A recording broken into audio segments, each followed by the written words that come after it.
புதன்கிழமை சேவை வரி மசோதாவை தாக்கல் செஞ்சுருவோம். அதுக்கு எல்லா கட்சியும் ஆதரவு கொடுப்பாங்கன்னு மத்திய அரசு நம்பிக்கையோடு இருக்க, இந்த மசோதாவுக்கு எந்த பிரச்சனையும் இல்லையா, மற்ற மசோதாவுக்கு தான் சிக்கல் இருக்குதான், வெளியே பேசிக்கிறாங்க.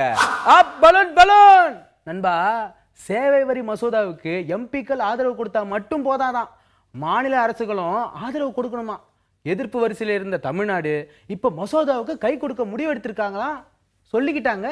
சேவை வரி மசோதா தாக்கலாகி முடிஞ்சதுமே மறுபடியும் கருப்பு பண விவகாரத்தை கையில் எடுக்க பாராளுமன்றத்தில் எதிர்கட்சிகள் முடிவு செஞ்சிருக்காங்களாம். பிரச்சனைய உருவாக்குமா, நமக்கு என்னங்க தெரியும், வெளியே பேசிக்கிறாங்க. வெளிநாட்டு கருப்பு பணத்தை கொண்டு வர ஏகப்பட்ட சட்ட சிக்கல்கள் இருக்குதான்.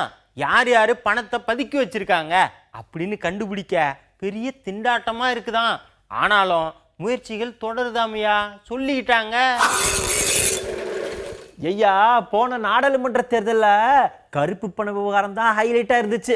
அதனால அடுத்த நாடாளுமன்ற தேர்தலுக்கு முன்னாடி ஏதாவது செஞ்சே ஆகணும்னு மத்திய அரசு தீவிரமா இருக்காங்களாம். ஆனா அங்கங்க முட்டுக்கட்டை விழுதான் பேசிக்கிட்டுதாங்க. ஐயா, வெளிநாட்டு கருப்பு பணத்தை மீட்டு கொண்டு வரலன்னா என்ன, உள்நாட்டு கருப்பு பணத்தை மீட்க களத்தில் இறங்குவோன்னு மத்திய அரசு முடிவு செஞ்சிருக்காங்களா. அதனால தொழிலதிபர்களுடைய வரவு செலவெல்லாம் கண்காணிக்க சொல்லியிருக்காங்களாம், வெளியே பேசிக்கிறாங்க.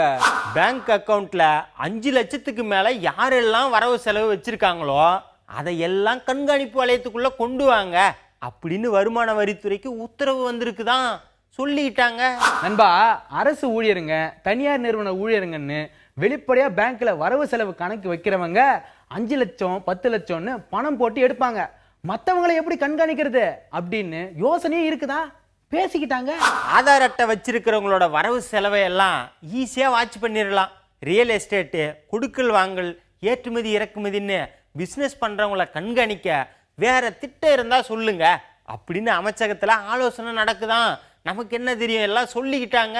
ஐயா, இன்னொரு பக்கம் வெளிநாட்டில் இருக்கிற கோடிக்கணக்கான கருப்பு பணத்தை எல்லாம் விட்டுட்டு உள்ளூர்ல 1000 லட்சம்னு கண்காணிக்க ஆரம்பிச்சிட்டாங்களேன்னு தொழிலதிபர்கள் மத்தியில சலசலப்பு உருவாகி இருக்குதான். ஆனா கருப்ப வெள்ளையாக்கும் ஆபரேஷன் தொடருமா பேசிக்கிட்டுதாங்க. ஐயா.